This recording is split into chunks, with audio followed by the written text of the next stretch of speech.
Malaki pa yung tatamnan eh. Ito yung ano, Japanese kamote. potato. Oh. Mabuti pa yan. Hindi bumababa ang presyo niyan eh. Oo. Kahit sa local market, Mhm. eh meron ka pang buyer.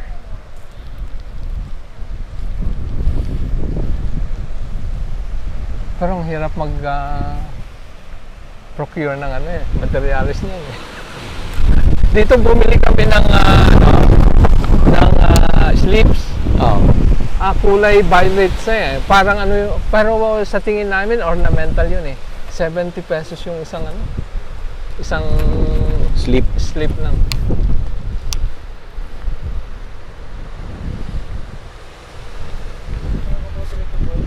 Oo nga eh. Buhay na. Ang ganda. Punta natin sir. Tatlong araw pa lang.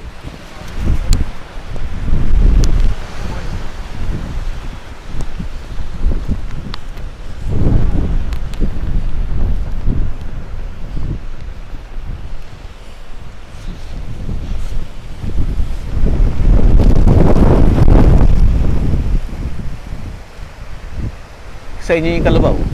Sa amin. Oh. Sino pong nag-recommend na ganito yung distances?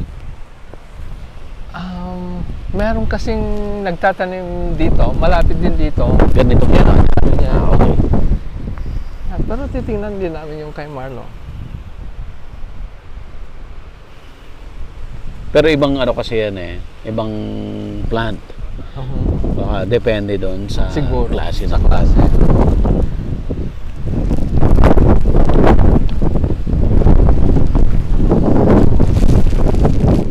Ganda. Dito may magandang bahay. Dito may magandang glass house. Kaso taas eh. Sa mga ano siguro, mga turista. Turista.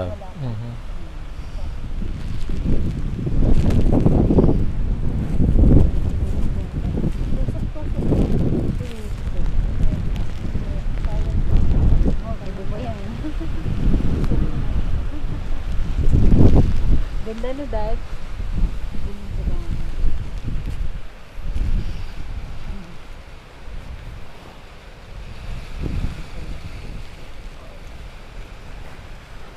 Direk, ang daming piso.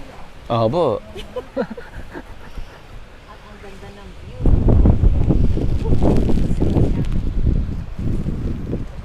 Ano naman yan, pag binenta mo parang by the dozen. By the dozen. By the dozen siya. Naka-lastiko na ganun.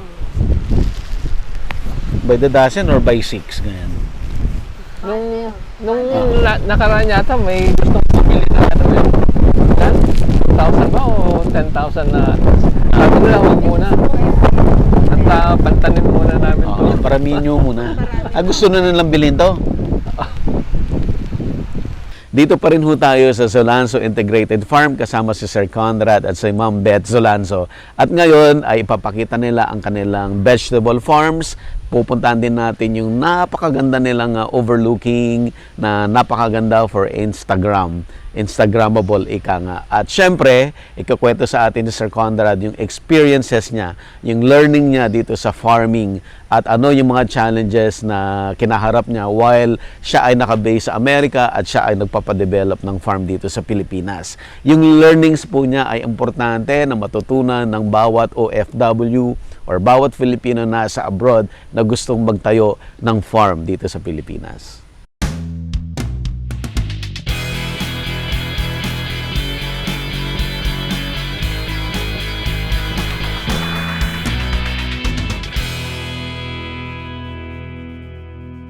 Available na po ang agribusiness merch sa Shopee. Ang link nasa description box. Medyo matagal-tagal mo natin hinintay but finally na-reach natin yung 1 million subscribers dito sa Agribusiness How It Works. Kaya meron tayong win a trip to Vietnam, all expense paid. Open to all farmers, gawa lang kayo ng 1-minute video at sabihin bakit kayo ang kailangan manalo. Ang full mechanics, basahin lang po sa Facebook page ng Agribusiness How It Works. Make sure po na basahin mabuti ang mechanics para ma-qualify. pwede na kayong mag-post ng entry ninyo. Ang contest ay hanggang January 5, 2024. Ito po ay in partnership with Inspired Learning Tours at NutriHydro Plant Nutrients. Good news, dalawa na po ipapadala natin sa Vietnam tour ng all expense paid. Courtesy naman yan ng Amo Organic Fertilizer.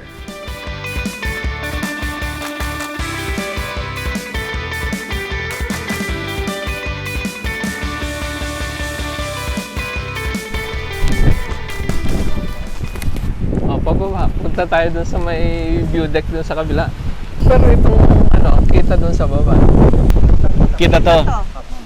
Kaya pwedeng maglagay ng yung flag para Oo, landmark. landmark siya. Makikita mo. Sabi nila, pag tourism daw ang ang farm, dapat pag-build ka na ng may gagawa ng landmark. Dapat may ganun kang isang structure na pag nakita ng tao, Alam nila na may i-recall na nila yung pangalan ng farm. pag walang Kita yung fog. windmill. Kita banda rito. Sunod-sunod yan. Ganun. Ganda. Yung Laguna Lake, kita din dito. Yung Ay, baba ka naman, ma'am eh. Sir, dito sa taas. So, Doon ka.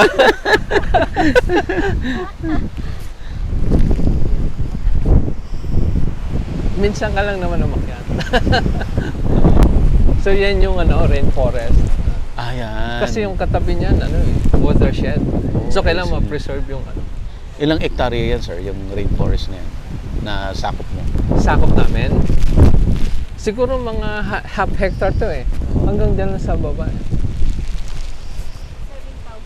7,000.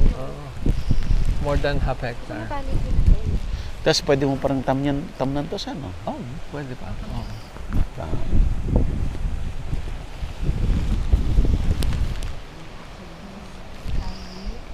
Pero doon sa area na yun, parang magandang lagyan siya ng view. Parang tulay siya na view deck siya. Kasi kitang-kita lahat yan doon sa area na yun. Si sir, yung sinasabi ko sa si Kabudoy, gumawa siya ng hanging bridge. Di ba na? Yung dito sa yung Cavite. Mm, Oo, gumawa siya ng hanging. Ang ganda ng hanging bridge niya. Stable. maganda rin yun. From here, Dito, papunta doon. Papunta doon, Oo, ito pa naman yung mataas. Tapos picture sila doon. Kita, yun ang background nila. Ang sarap magkwenta-kwenta, no? Sir, Pag puro nagkwento pera, ka ng- puro pera. Puro pera. Isipin mo?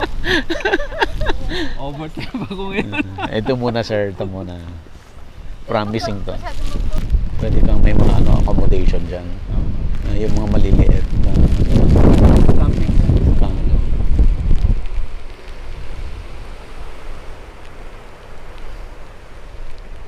Ganda.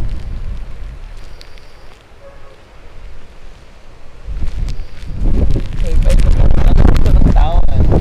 Sir? Gusto yung malinis. Yung iba gusto yung Oo.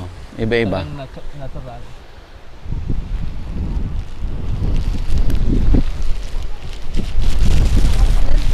Pero mukhang maganda yung di ba? Isang na-picture mo yung nagha-hybrid sila ng Coconut? mga dwarf. Grabe naman yun. May sariling lake. Oo nga, ang ganda naman niya. Forest talaga. Minintain niya.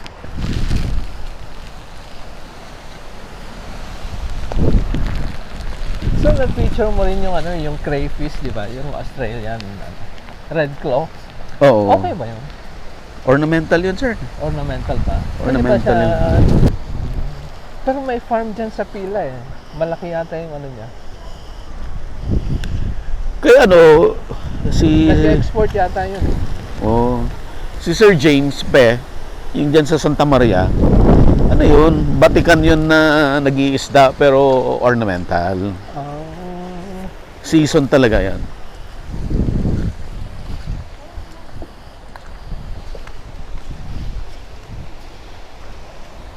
Ito po yung compost. Yan, oo. Pero sabi ng DA, applyan namin yung ano, may project sila na ano, ipifinance nila yung vermicomposting. Malaki din. Pagagawa nila structure, tapos concrete yung ano, yung mga beds. Very supportive naman ng ano, ATI kasi learning school to eh. May malaking koi din, ganyan. Talaga?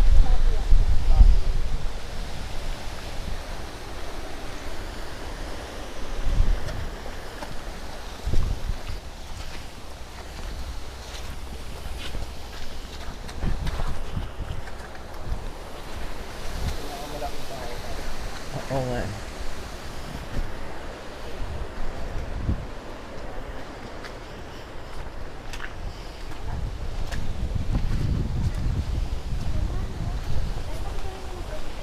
Asan? Oo nga no. Lalaki na oh.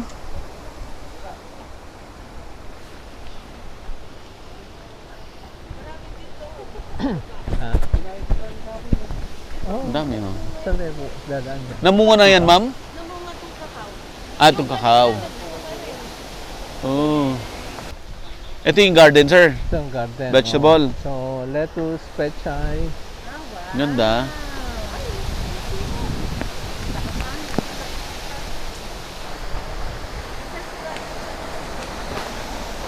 Grabe ang ano, hangin. Malakas lang hangin.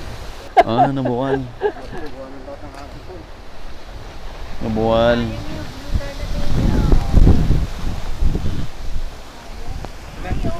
Kale. Yung kale.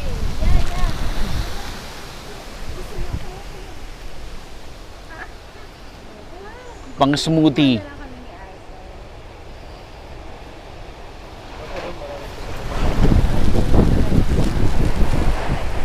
Madami mo pala talaga structure, sir.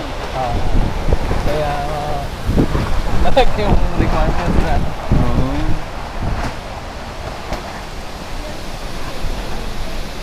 Pwede nating lapitan?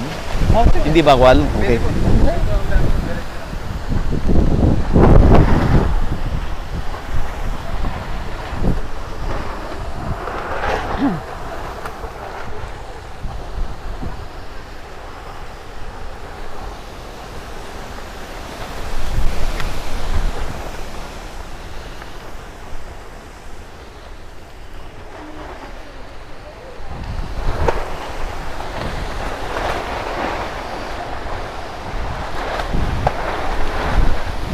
Grabe ang hangin.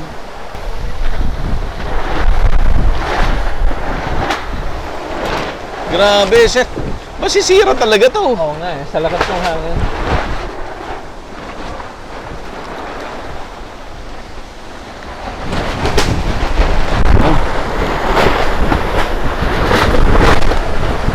Lakas. Lakas ng hangin.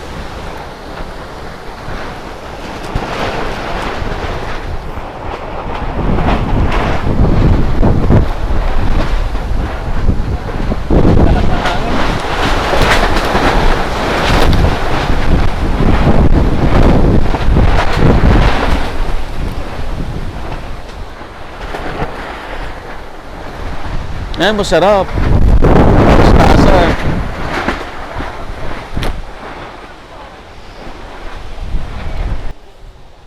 Asan magpanguha ka ng ano ha? Paano anong... Ha? Pupuntahan na lang kami. Tumawag na. Hindi ko alam. Anong oras naman?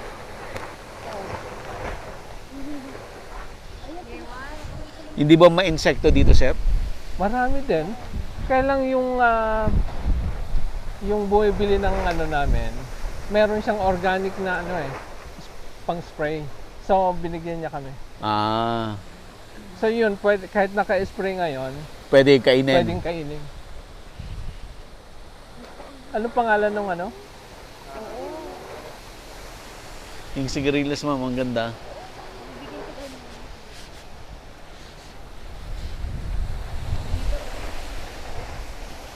Ganda rin. Ito is forest, oh. Oh, yan yung ano. Ito yung watershed. Pero dun sa mga pinipicture mo, ganun eh. Ganun yung ano. Although may nagsasabing kumikita sila, sa tingin ko mga exceptional ano yun. Oo. Naniniwala din naman ako may kumikita. Kasi kung nakatutok ka nga, Oo. na-control mo yung cost mo. Ngayon lang December, tumaas ang presyo ng mga gulay. Gulay. Kung minsan nga yung pechay na ano, 10 pesos na lang, tinatawaran pa eh.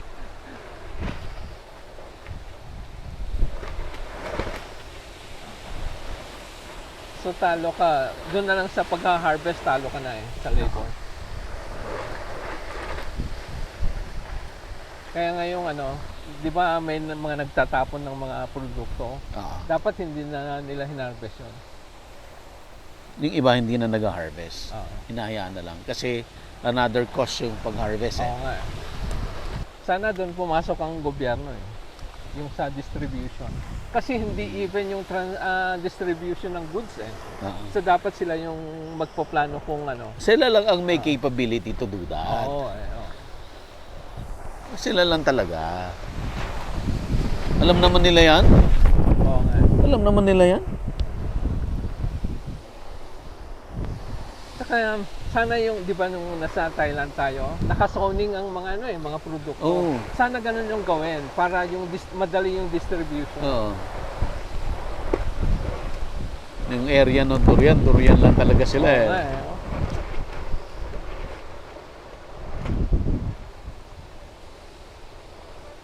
Biro mo yung mga bodega nila, lalaki yan. Lalaki. Yung mga buying stations, imagine mo yon.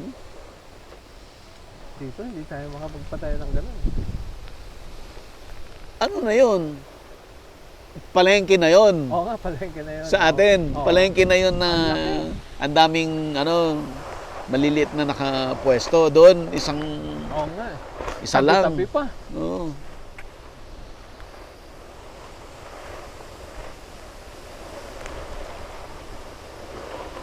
Hindi nakakonect yung ano kasi, yung producer sa ano, sa buyer. Hindi nakakonect. Yung si ano nga lang, 'di ba? Si Godel, yung furniture ko na chocolate. Oo. Di ba na ang laki ng factory niya. Sabi niya, total may farm siya sa Cavite, marami naman kakao sa Cavite. Bilhin niya yung mga kakao ng Cavite. Wala. Walang for some reason, walang ano. Wala siyang choice. Kuha siya sa Mindanao. Sunod dati, maraming nagtanim din. Kinat. Kinat na. Dapat all throughout yung ano na support. Dapat ano. Ayan, no? Picture kayo. Doon sa tabi ni, balik kayo doon. Ganun yun laging problema. Pero alam naman nila yan. Alam nila yan, sir. Ano problema doon?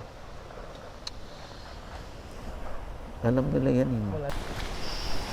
Dito. Pores, oh. Oo, wala. Oo nga eh. Ito yung ano, water jet nila. Ito, yung In fairness, silang nagpagawa pa. nursery po. Nursery. Nursery. Ito yung mga... Yan yung mga concoction. Oh, kasi organic sila.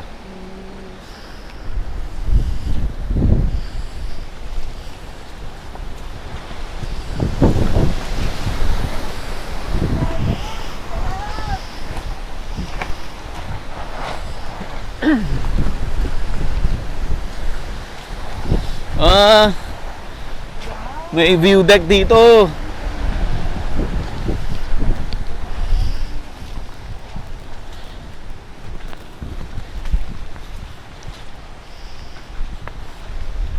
Ganda, ah.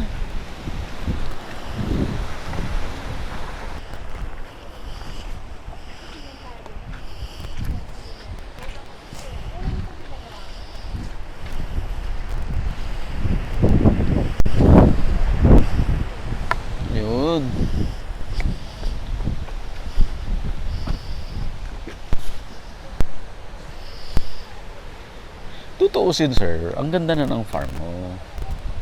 Kailangan na lang talaga niya kumita. Pero Okay. maganda na siya. Ganun ba? Maganda na siya. Papasok ko na lang ng turista. Dadagdagan na lang siguro ng mga lodging accommodation siguro. Isa-isa lang, sir. Isa-isa. Isa lang muna. Pag kulang, dagdag ulit.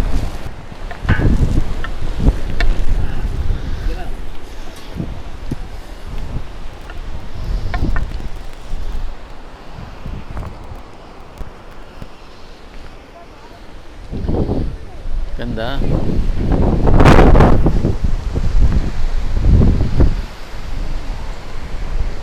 Magastos yung palinis dito, no? Magastos. Eto, picture kami ni Sir. Ay, dito. Ilang, Sir. Ganda!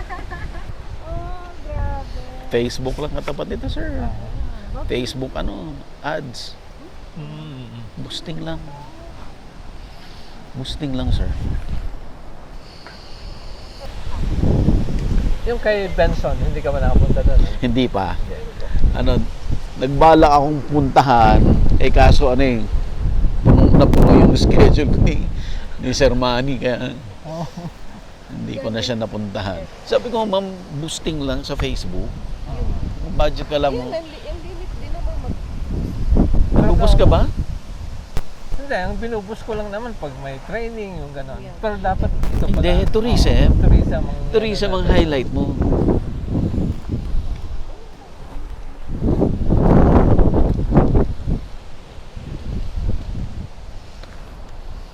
Ganda. Mag-ano ka, sir, ng mag-hire ka ng magaling na photographer na mura lang. Pakuhanan mo ng mga pictures to. Sir Edgar. Sir Sino, Ed, ay hindi. Edgar, Si Sir Ed Manyebo. Manyebo? Siya tao siya hindi landscape Malapit lang dito si Edgar. Santa diba? Maria. Santa Maria. Siya yata yung talagang naghahawak ng farm niya. Oo nga, pero magaling na photographer siya.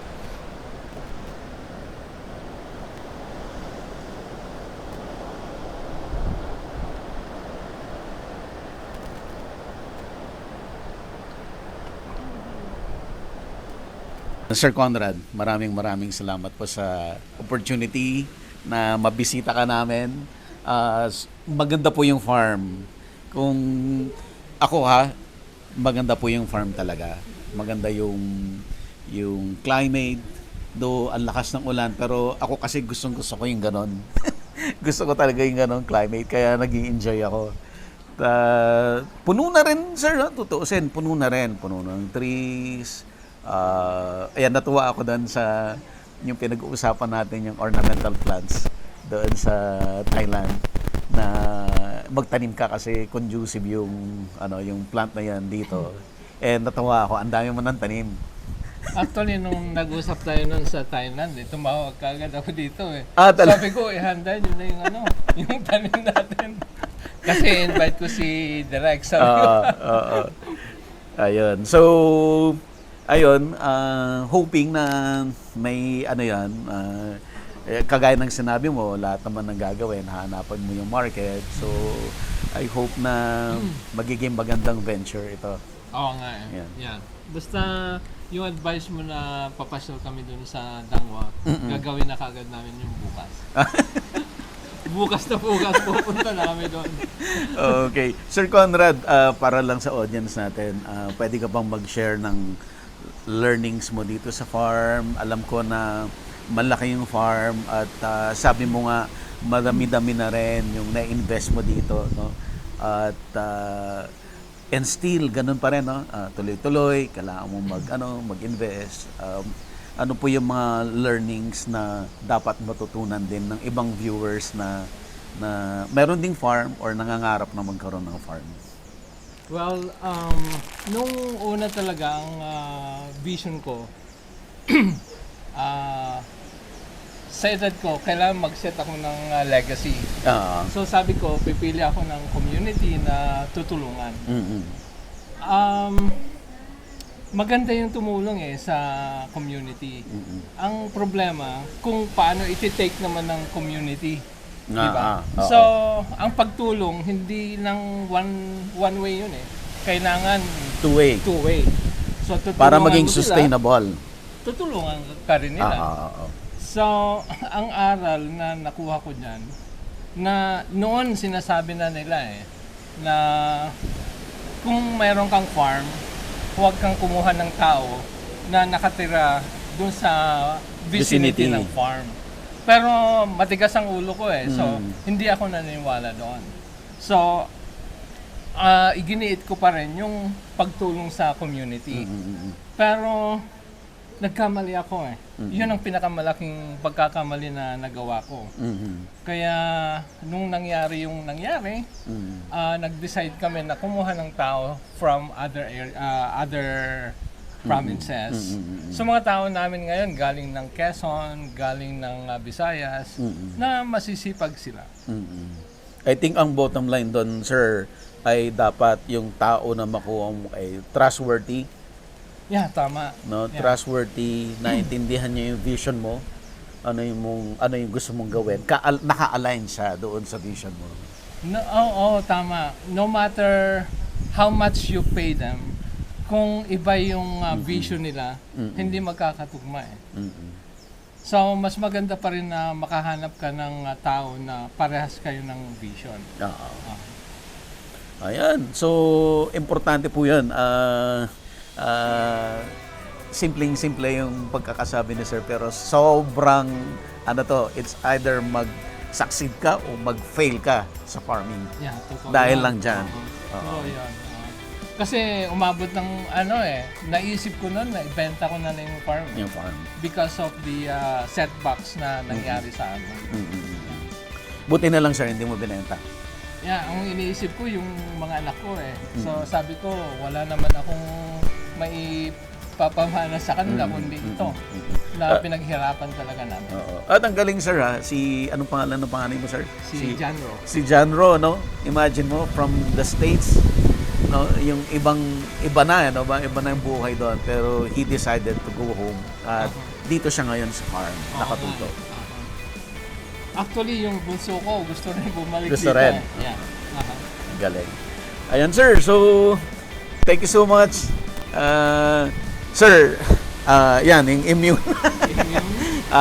Maganda po yan, it's a food supplement. So, pang tulong lang para maiwasan magkasakit, mga sipon-sipon. Thank you so much. Thank you so much, Direk. I Yes, sir. hope makabalik kayo dito. Opo, please, sir. Oo, gusto kong bumalik dito. Gusto kong matulog dito. Tama pag natapos yung ginagawa dyan na accommodation. Yeah. So, imbitahin ulit namin kayo. At sir, pupunta ako dito pag yung nag-harvest ka na ng ornamental plants para ibenta mo sa Dangwa. Sige. I-update kita daw. Okay? Thank you so much. Thank you, sir. Available na po ang agribusiness merch sa Shopee. Ang link nasa description box. Agribusiness, how it works. Instruct, inspire, succeed.